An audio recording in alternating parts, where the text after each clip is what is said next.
Hi, my name is Kate O'Connor and I'm a PhD student in the Melbourne Graduate School of Education.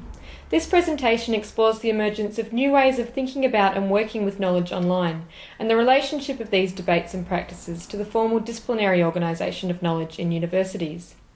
It forms part of the broader thinking informing my doctoral project, which is examining some of the ways virtual spaces are changing how knowledge and curricular practices in higher education are being understood today, by considering the use and development of open educational resources.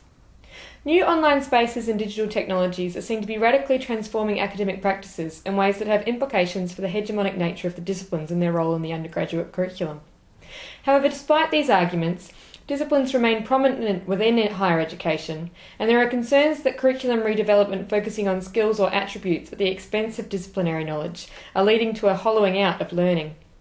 This presentation explores these issues, drawing on literature discussing changes to knowledge in academic practices, and briefly on an example of an open online course. It argues that a perception that online knowledge practices are displacing the disciplines is premature, and that to better understand their implications for universities, there is a need to focus more particularly on how these new practices are impacting on disciplinary knowledge today.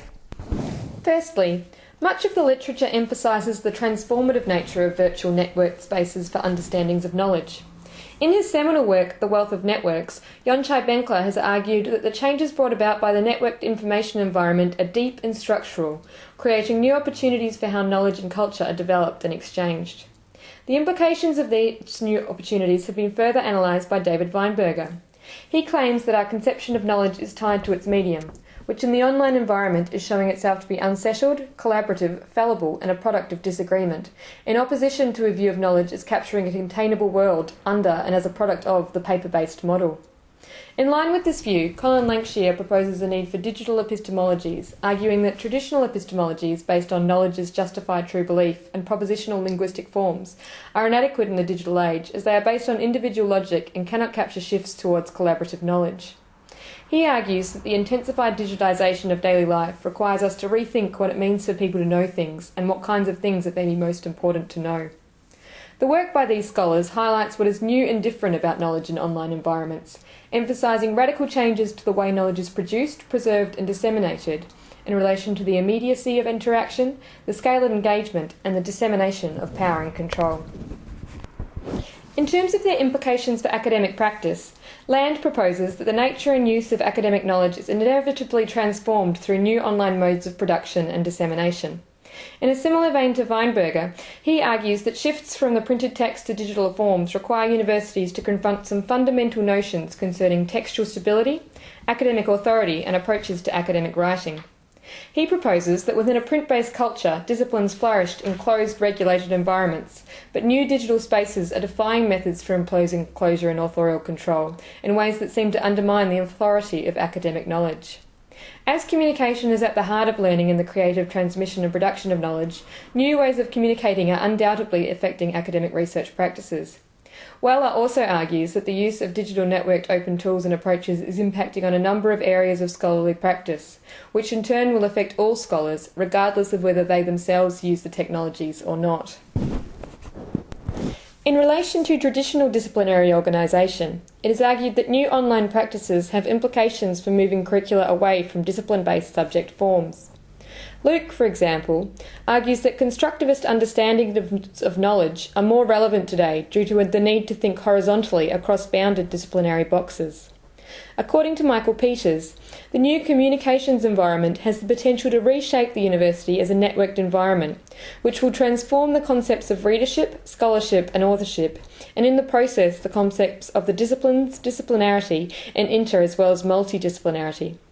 He argues that the traditional academic disciplines will undergo rapid change as open systems become more the norm. He states, "The humanities and social sciences, their subject divisions and disciplinarity, stand before the beginning of a new digital literary culture that takes different forms and implies a different configuration of the public and the private." These debates raise interesting questions for the structuring of knowledge within universities, but may be too quick to dismiss the foundational importance of disciplines to the development of knowledge in formal education. In opposition to the literature on changing knowledge practices, work in the sociology of knowledge led by Michael Young, Joanne Mueller and Rob Moore has argued for the importance and specificity of disciplines such as history and physics, and the danger of superficiality in taking instrumental problem-centred and interdisciplinary approaches as the organisational starting point for university learning. Drawing on earlier work by Basil Bernstein, which emphasises knowledge domains as defined by their relationships and boundaries as relative to each other, these theorists see boundaries and domains as preconditions for meaningfulness and the constitution of sense, and therefore as also preconditions for the transcendence of those boundaries. Their work emphasises the resilience and strength of disciplines against alternative organisational forms of knowledge, a fact which cannot be easily dismissed despite arguments that disciplinary organisation is already losing relevance. In order to better understand the impact of the digital on understandings of knowledge, stronger engagement with the issues raised is needed that moves beyond arguments that disciplines are becoming irrelevant to consider how they instead might be being transformed by virtual spaces and practices. Despite Lancashires' view that it is inevitable that more and more knowing will become collaborative, networked and distributed, with enormous implications for the curriculum, we need to also consider if these practices are actually already impacting on how knowledge is being built within disciplines at the undergraduate level, and the implications of this for universities. Much of the literature in this area focuses on the potential changes created by the virtual environment, and there is a need for more explicit and sustained attention into the actual impact on current practice. The rise of open educational resources, and in particular, massive open online courses, or MOOCs, provides one example of a new academic curricular practice which is being enabled by the online networked environment. As the name suggests, MOOCs are courses which are freely available online and attract high numbers of enrolments globally. The term MOOC has been around since 2008, but the concept has recently begun to generate significant media attention and debate with the launch of MOOCs offered by or in association with prestigious US institutions,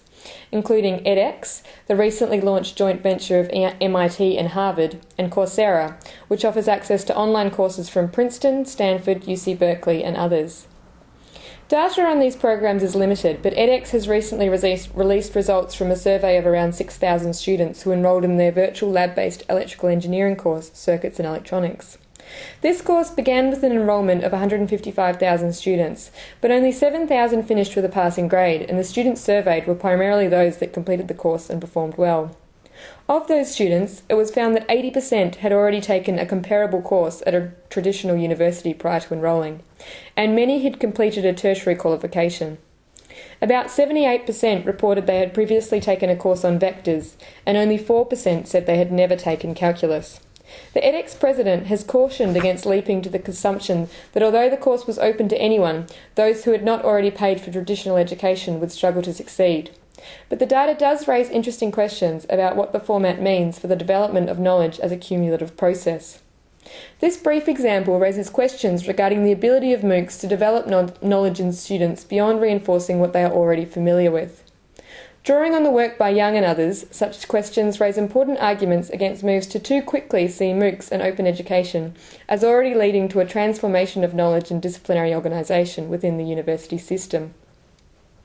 The MOOCs discussed present a system of online learning which in many ways does not express the changes to knowledge presented by Benkler, Weinberger, Peters and others. In opposition to a view of radical changes in knowledge production and dissemination, knowledge for the most part is presented by an authority and automatically tested by machines. Network peer production is limited, and the notion of MOOCs enabling massive new markets is hampered by vast dropout rates and data which points to formal prior study as an indicator for success. Despite Peter's argument that open access and open education movements exemplify shifts towards the effective and large-scale collegial and peer production of information, knowledge and culture, there is little sign this is currently occurring in curriculum within the dominant edX/Coursera-style MOOC environment. Overall, there is a lot of debate about the potential for curricular and knowledge transformation offered by the new technologies, but much of this is speculative and could be preempting the demise of disciplines too prematurely.